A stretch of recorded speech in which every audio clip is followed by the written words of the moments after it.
वैष्णवी हगवणे हिच्या आत्महत्या झाल्यानंतर आता रोज तिच्याबाबत नवे धक्के देणारे खुलासे समोर यायला लागलेले आहेत। वैष्णवी हगवणे हिचा मृत्यू झाल्यानंतर तिच्या मामांनी अनेक गोष्टी समोर आणलेल्या आहेत।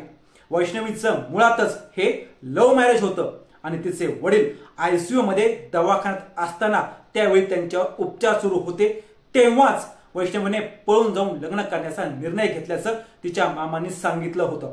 शशांक हगवणे याच्याशी लग्न करण्यासाठी वैष्णवीने घरच्यांचा विरोध झुगारला होता, पण त्यावेळी तिची समजूत घालण्याचा मोठा प्रयत्न सुद्धा झाला होता, पण वैष्णवीची मनस्थिती पूर्णपणे बदलली होती आणि ती कोणाचाही काहीही ऐकायला तयार नव्हती असं सुद्धा तिच्या मामांनीच सांगितलेलं आहे। नमस्कार, मी किशोर बलकवडे आणि आपण पाहतात विषयच वेगळा। वैष्णवींच्या मामांच्या सांगण्यानुसार त्यांच्या लग्नाला वैष्णवीच्या कुटुंबातील घरातील लोकांचा खूप तीव्र विरोध होता।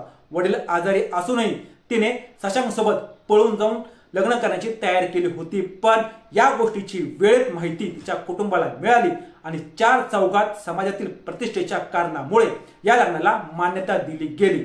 नंतर लग्न ठरवण्याच्या बैठकीत शशांककडून फॉर्च्युनर गाडी, सोनं, 1,20,000चं घड्याळ अशा अनेक महागड्या गोष्टींची मागणी झाल्याचं सुद्धा वैष्णवीच्या मामांनी सांगितलेलं आहे।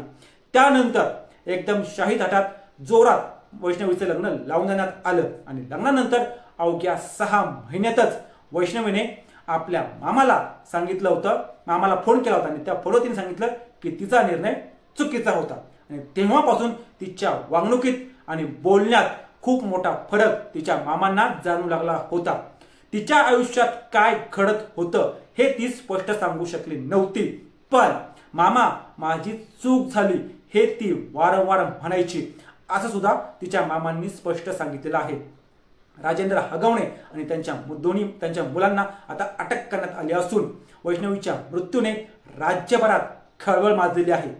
या प्रकरणी अजित पवारांनी आता पुढाकार घ्यावा अशी मागणी वैष्णवीच्या मामांनी केलेली आहे। अजितदादा हे वैष्णवीच्या लग्नाला उपस्थित होते, त्यामुळं आता त्यांनीच न्याय मिळवून द्यावा असं एक प्रकारचं भावनिक आवाहन सुद्धा वैष्णवीच्या मामांनी अजितदादांना केलेलं आहे।